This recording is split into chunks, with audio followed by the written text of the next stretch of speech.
Donald Trump has been making accusations of treason for months, but it appears the president is finally facing widespread criticism for saying that former FBI officials, naming them specifically, were involved with investigating his campaign and committed treason. He did it again on Thursday, but it isn't clear that the president understands what treason actually is or just how serious the accusation is, especially when it comes from the president. Here is the exchange the president had with NBC's Peter Alexander on Thursday.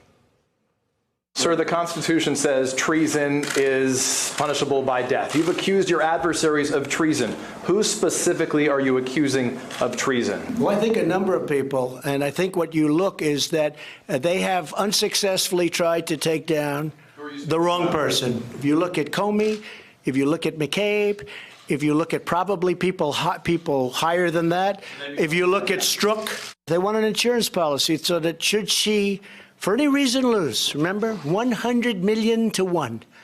Maybe he said 100 million to nothing. But should she lose, we'll have an insurance policy and we'll get this guy out of office. And that's what they said, and that's what they meant. That's treason. That's treason. No, that's not treason. As viewers of this program know, for months, Lawrence O'Donnell has challenged the president's accusations of treason. Here's Lawrence back in February. It is actually impossible to commit treason against the government of the United States today because we do not have a specified enemy in a declared war. The Constitution specifies, quote, treason against the United States shall consist only in levying war against them or in adhering to their enemies, giving them aid and comfort. The Supreme Court has interpreted that to mean that it is only possible to commit treason during a war that is authorized by a congressional declaration of war. The last time the United States fought a declared war, declared by Congress, was World War II. And that is why the last time an American was charged with and convicted of treason was World War II.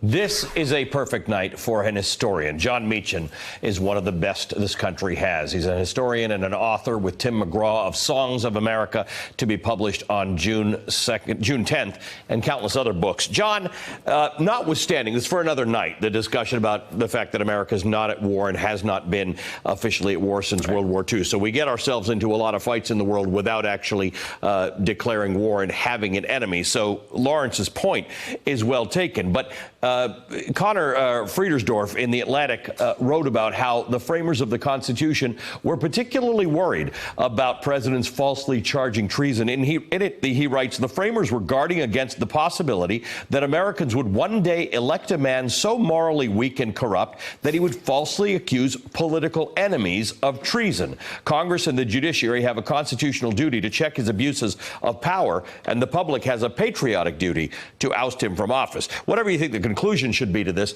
the fact is, treason is not meant for your political opponents. No, and this is a case where, once again, the founders, for all of their sins, for all of their omissions, for all of their derelictions, the journey they put us on toward a more perfect union is vindicated exactly by this particular moment.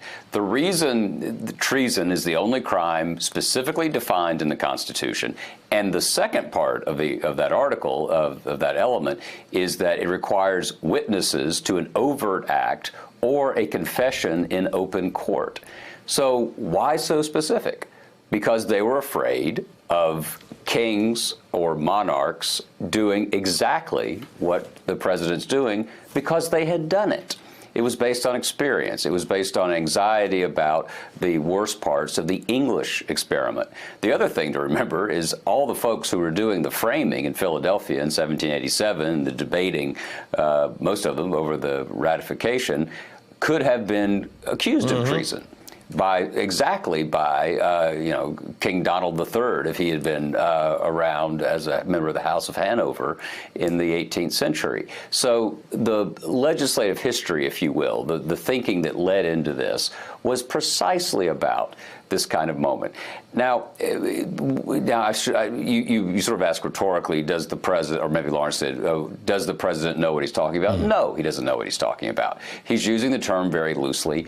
I've used the term loosely and inaccurately, and I spend time thinking about this stuff. So that's easy to do if you're just with a slip of the tongue. What Donald Trump has done this week and in many other cases is not a slip of the tongue.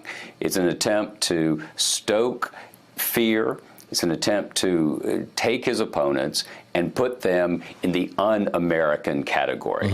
And the last time we went through a system, a moment where we put people in an un-American category was the McCarthy era. Yeah. And we know how well that turned out. So it was un-American then, and what the language the president is using in addition to treason is coup and attempted overthrow. So there's a language here that is meant to imply and suggest that people who either were doing their job as members of the FBI, or even if you take the president at his words and were against him and political opponents. He continues to say that, and others can debate that. But the fact is, even if you took him at his word, the penalty in the United States Code, Section 2381, for treason, 5 years in prison, up to the death penalty, $10,000 plus in a fine, and disqualified from holding public office. The point is, the president is trying to make people think that political opponents are criminals who are attempting to overthrow the elected president of the United States in something that feels like a coup. He's criminalizing dissent. And on one level, with the FBI folks, he's attempting rhetorically to criminalize the execution and mechanics of the rule of law. It's not a heck of a lot more complicated than that. The folks he mentioned this week, Comey and McCabe, these are FBI agents. These are sworn officers of the United States who we can debate about whether they did the right thing or not. But what he's trying to do, and it's fairly straightforward, and it has worked so far, he is the president of the United States, is he's using a charged term to create a sense of anxiety and paranoia in order to get his supporters in a place where assent for Trump is a patriotic act. And by doing so, he's throwing 243 years or so of constitutional history away. And that's a precious thing. And the framers had this right. The framers had this right. They were worried about demagogues. They were worried about exactly this kind of person. Do you have examples? You mentioned, when we made dissent un-American. Do you have examples where presidents went this far in suggesting that things that were political, inherently political, or investigative acts were potentially criminal or treasonous? There's always been presidents who have thought people are against them, and in some cases they've been right. But do we have examples of how to deal with this? The best example, I think, is from the early Reconstruction era. It was the impeachment of Andrew Johnson. And I'm not trying to make this a neat package here, but in fact, the way the country handled it in 1867-68, when you had a president who was trying to undo the verdict of the Civil War, who was lashed out at his congressional opponents, trafficked in conspiracy theories. Andrew Johnson gave a speech, I think it was on Washington's birthday, shortly after he became president, where he just lashes out at everyone. And it's eerily resonant with what we're seeing now. And the answer for the Republicans then, the party of Lincoln, remember Johnson had gone on the ticket as a wartime act of conciliation. He was really a Democrat. The Republicans in Congress from 1865 to 1868 were trying to find a way to undo the work of Johnson, who opposed the 14th and 15th Amendments, who vetoed civil rights bills, who vetoed the Freedmen's Bureau bill, incredibly important legislation that was trying to apply the verdict of the Civil War. He was trying to undo that. And what happened was Congress decided that impeachment was, in fact, the way to go forward. I suspect, as Mark Twain is reputed to have said, history may not repeat itself, but it does rhyme. And I suspect that's where we're headed here. John, thank you for joining me tonight. John Meacham.